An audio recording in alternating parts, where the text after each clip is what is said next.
باجماعت نماز پڑھنے والوں کے لیے فرشتوں کی دعا۔ نماز پنجگانہ کی ادائیگی فرض ہے اور کوئی شرعی عذر نہ ہو تو بالغ مقیم مسلمان پر جماعت کے ساتھ نماز ادا کرنا واجب ہے۔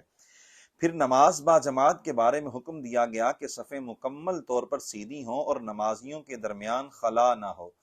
نیز نمازیوں کو چاہیے کہ جماعت شروع ہونے سے کچھ دیر پہلے تیار ہو کر پہلی صف میں شامل ہونے کی سعادت پائیں، حتی الامکان دائیں طرف کو ترجیح دیں اور جو ہی امام اللہ اکبر کہے فوراً جماعت میں شامل ہو جائیں۔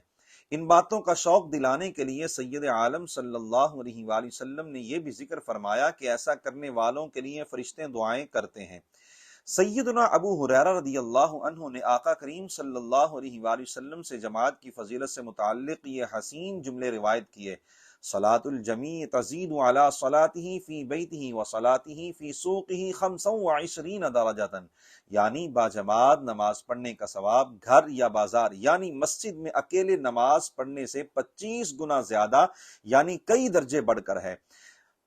فَإِنَّ أَحَدَكُمْ إِذَا تَوَضَّعَ فَأَحْسَنَ وَأَتَى الْمَسْجِدَ لَا يُرِيدُ إِلَّا الصَّلَاةَ لَمْ يَخْطُ خُطْوَةً إِلَّا رَفَعَهُ اللَّهُ بِهَا دَرَجَةً وَحَطَّ عَنْهُ خَطِيئَةً حَتَّى يَدْخُلَ الْمَسْجِدَ، یعنی جب تم میں سے کوئی شخص اچھی طرح یعنی سنت کے مطابق وضو کرے اور فقط نماز کے ارادے سے مسجد میں آئے تو مسجد میں داخل ہونے تک ہر قدم پر اللہ اس کا ایک درجہ بلند فرماتا ہے اور ایک گناہ معاف کرتا ہے۔ وَإِذَا دَخَلَ الْمَسْجِدَ كَانَ فِي صَلَاةٍ مَا كَانَتْ تَحْبِسُهُ، یعنی پھر جب مسجد میں داخل ہوتا ہے تو جب تک نماز کی وجہ سے مسجد میں رکتا ہے وہ نماز میں ہی ہوتا ہے، یعنی جتنی دیر تک جماعت کا انتظار کرے اسے نماز پڑھنے کا ثواب ملتا رہتا ہے۔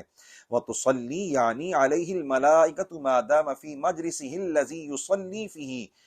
اللہم اغفر لہ اللہم ارحمہ ما لم یحدث فیہ، یعنی جب تک وہ باوضو اپنی نماز والی جگہ بیٹھا رہے فرشتے اس کے لیے دعا و استغفار کرتے ہیں: اے اللہ اسے بخش دے، اے اللہ اس پر رحمت فرما۔ سیدنا ابو امامہ صدی باہلی رضی اللہ تعالیٰ عنہ سے روایت ہے کہ مصطفیٰ جان رحمت صلی اللہ علیہ وآلہ وسلم نے فرمایا: ان اللہ وملائکتہ یصلون علی الصف الاول، اللہ تعالیٰ اور اس کے فرشتے پہلی صف پر درود بھیجتے ہیں، یعنی جو لوگ پہلی صف میں شامل ہو کر نماز با جماعت ادا کریں اللہ تعالیٰ ان پر رحمت نازل فرماتا ہے اور فرشتے ان کے لیے دعائیں کرتے ہیں۔ بعض صحابہ نے عرض کی: یا رسول اللہ صلی اللہ علیہ وسلم، دوسری صف والوں کے لیے بھی یہ کلمات ارشاد فرما دیں۔ نبی مکرم صلی اللہ علیہ وآلہ وسلم نے دوبارہ وہی کلمات ارشاد فرمائے: ان اللہ وملائکتہ یصلون علی الصف الاول۔ دوسری مرتبہ درخواست کی گئی تو بھی وہی کلمات ارشاد فرمائے۔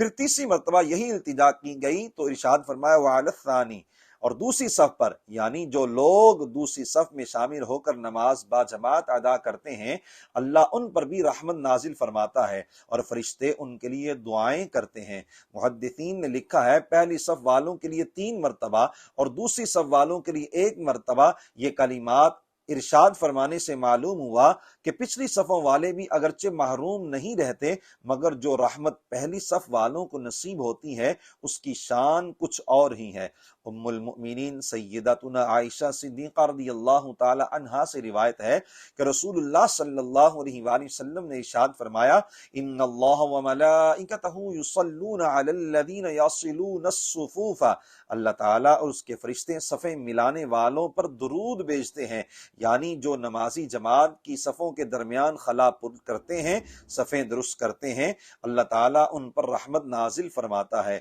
اور فرشتے ان کے لیے دعائیں کرتے ہیں۔ مزید فرمایا: ومن سد فرجۃ رفعہ اللہ بہا درجۃ،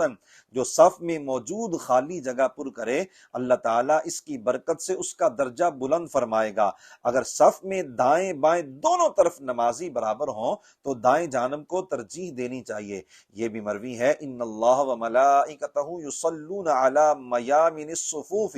اللہ تعالیٰ اور اس کے فرشتے صفوں کے داہنے حصوں پر درود بھیجتے ہیں۔ نماز اور جماعت میں سستی کے ساتھ ساتھ ہم لوگ صف بندی کے حوالے سے بھی کوتاہی کرتے ہیں۔ اعلیٰ حضرت امام احمد رضا خان بریلوی علیہ الرحمہ نے مختلف احادیث کا خلاصہ ذکر کیا جس کا مفہوم یہ ہے کہ صف بندی کے حوالے سے 3 باتیں واجب ہیں اور ان میں سے کسی ایک کو بھی چھوڑنا گناہ ہے۔ نمبر 1 تسویہ، یعنی صف میں شامل تمام نمازیوں کے کندھے اور ٹخنے ایک سیدھ میں ہوں، ایسا نہیں کہ کوئی نمازی آگے ہو اور کوئی پیچھے۔ نمبر 2 اتمام، یعنی جب تک اگلی صف مکمل نہ ہو دوسری صف شروع نہ کی جائے۔ نمبر 3 تراس، یعنی ہر نمازی کا کندھا دوسرے کے کندھے سے ملا ہو اور درمیان میں فاصلہ نہ ہو۔